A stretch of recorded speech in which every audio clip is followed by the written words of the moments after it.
Pada masa kini, ramai kaki tangan penyelenggaraan tidak dapat menentukan dengan tepat masalah peti sejuk semasa membaiki peti sejuk inverter. Kini kami mempunyai versi profesional Alcos Inverter Compressor Tester untuk peti sejuk. Alcos Inverter Compressor Tester ini mempunyai paparan voltan dan arus serta boleh test kompresor, DC fan, electric damper, electric valve dan banyak lagi. Di sebelah kiri tester terdapat switch untuk bekalan kuasa utama. Selain itu, ia juga dilengkapi dengan pelbagai soket pengesan dan kabel penyesuai. Terdapat dua jenis inverter kompresor pada masa ini di pasaran. Inverter kompresor tester ini tidak boleh diuji LG liner kompresor. Inverter kompresor lain boleh diuji. Seterusnya, saya akan menerangkan cara menggunakan dan mengesan sama ada kompresor berfungsi dengan betul. Perkara pertama yang perlu dilakukan ialah mengesahkan sama ada kompresor adalah inverter kompresor. Sebelum ujian, pastikan meter boleh beroperasi seperti biasa. Apabila meter menunjukkan kosong, ini bermakna meter boleh beroperasi secara normal. Langkah pertama, kita boleh menggunakan meter untuk memeriksa sama ada terdapat short body. Pemeriksaan short body ini dilakukan untuk perlindungan diri dan untuk mengelakkan risiko renjatan elektrik. Seterusnya, kelipkan klip hitam ke badan kompresor dan kelipkan klip merah ke salah satu pin input kompresor. Jika meter menunjukkan OL, bermakna kompresor tidak mempunyai short body. Tetapi jika meter menunjukkan 00, bermakna kompresor mempunyai short body dan tidak boleh diuji lagi. Langkah kedua ialah mengukur ohm bagi 3 set coil. Jika kompresor ialah inverter, ohm bagi ketiga-tiga kumpulan adalah sama. Kumpulan pertama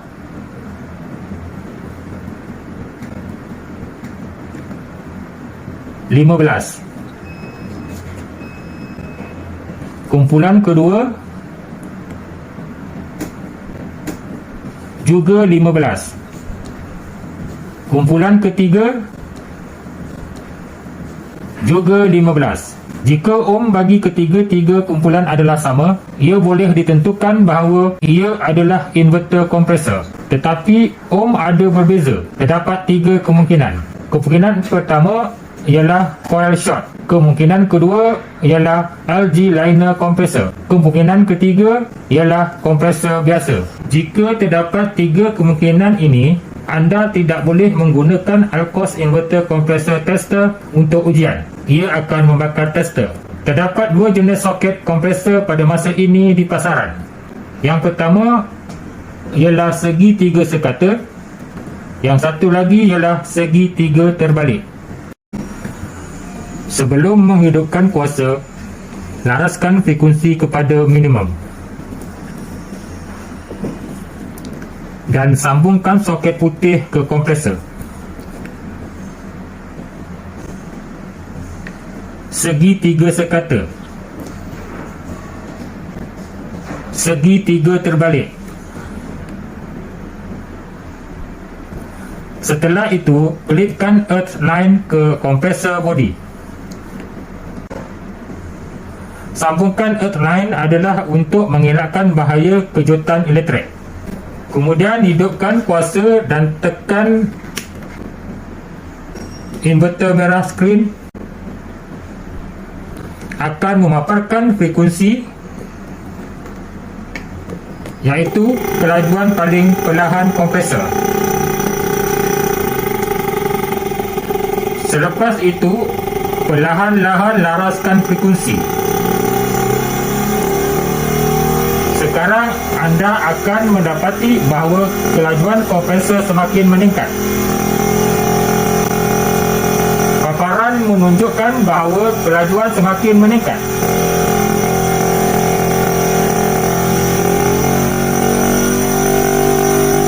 ia kini paling tinggi. Ia juga merupakan kelajuan maksimum kompresor. Sekarang perhatikan sama ada kompresor tidak normal semasa permulaan. Untuk memastikan kompresor boleh beroperasi dan digunakan secara normal. Jika kompresor tidak dihidupkan, pastikan anda tidak menyelaraskan frekuensi. Jika tidak, tester akan terbakar. Sebelum menguji, pastikan bahawa kuasa tester dimatikan sebelum menyambungkan kabel penyesuai. Kerana jika kabel penyesuai bersentuhan antara satu sama lain semasa kuasa dihidupkan, tester akan terbakar. Sekarang saya akan menunjukkan kepada anda cara menguji kipas DC 3 wayar. Kami dilengkapi dengan pelbagai kabel penyesuai penyambung. Kemudian anda boleh melihat dua soket bersaiz 4 pin pada tester dan mencari soket yang sesuai untuk disambungkan kepada kabel penyesuai.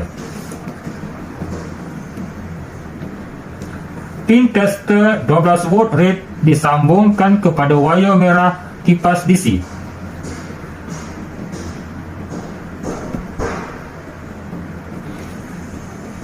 Pin GND black disambungkan kepada wayar hitam kipas DC.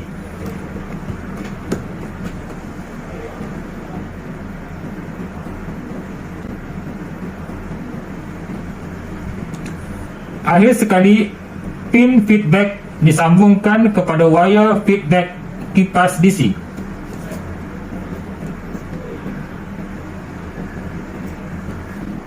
Kipas DC 3 wayar umum di pasaran ialah wayar berwarna merah berkuasa 12 volt, wayar hitam ialah GND dan wayar feedback. Tiada piawaian tertentu untuk wayar warna feedback di pasaran. Jika anda tidak faham, anda boleh menghubungi saya untuk bertanya. Hidupkan kuasa selepas mengesahkan bahawa semua wayar disambungkan. Dan kemudian tekan lama button merah kipas. Jika lampu feedback kipas DC ada menyala, ini bermakna kipas DC tiada masalah dan boleh beroperasi seperti biasa. Jika lampu feedback tidak menyala, ini bermakna ada masalah dengan kipas DC. Paparan ini ialah frekuensi yang mewakili feedback. Frekuensi setiap kipas DC adalah berbeza.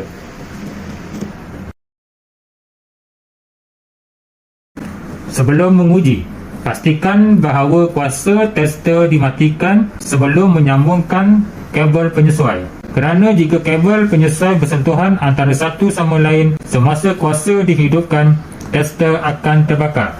Sekarang saya akan menunjukkan kepada anda cara menguji kipas DC 4 wayar. Kami dilengkapi dengan pelbagai kabel penyesuai penyambung.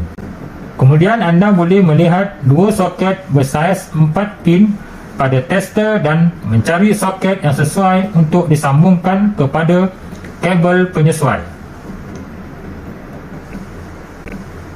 Pin tester 12 volt rate disambungkan kepada wayar merah kipas DC. Pin GND black disambungkan kepada wayar hitam kipas DC. Tiada piawaian tertentu untuk warna wayar feedback.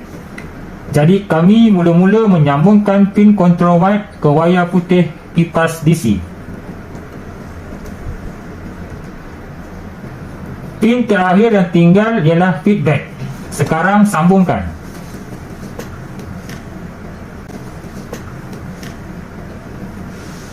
Jika anda tidak faham, anda boleh menghubungi saya untuk bertanya. Hidupkan kuasa selepas mengesahkan bahawa semua wayar disambungkan. Dan kemudian tekan lama button merah kipas.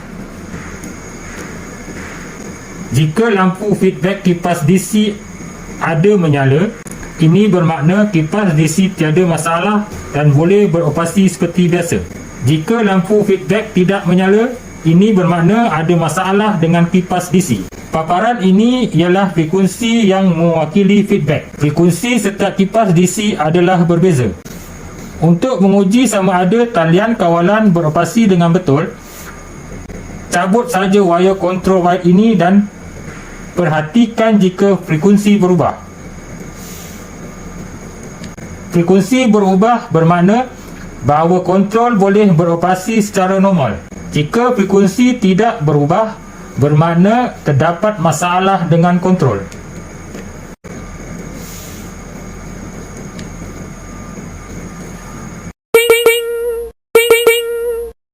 Berikut ialah kipas DC 4 wayar yang mempunyai masalah dengan feedback. Biar saya tunjukkan kepada anda. Kipas DC tanpa feedback masih boleh berfungsi seperti biasa, tetapi lampu feedback tidak menyala dan frekuensi tidak dipaparkan. Sekarang saya akan mengajar anda cara menguji damper. Selepas mencari kabel penyesuai yang sesuai untuk disambungkan damper, palam kabel dimasukkan terus ke dalam soket tester damper untuk ujian.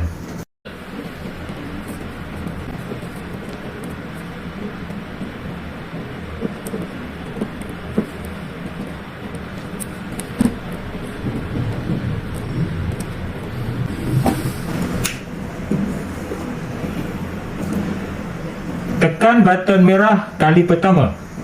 Paparan akan menunjukkan bulatan positif, yang bermaksud bahawa damper sedang membuka. Ambil perhatian bahawa jika paparan menunjukkan bulatan positif tetapi damper tidak membuka, anda perlu mematikan kuasa dan terbalik sambungkan kabel.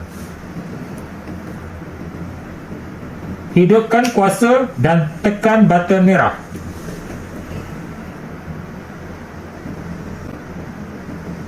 Tekan button merah kali kedua. Skrin akan memaparkan bulatan terbalik yang menunjukkan bahawa damper sedang dalam proses menutup. Tekan button merah kali ketiga dan skrin memaparkan 3 garisan yang mewakili damper dihentikan. Damper boleh dibuka, ditutup dan dihentikan, yang bermaksud bahawa damper adalah baik dan tiada kegagalan beroperasi.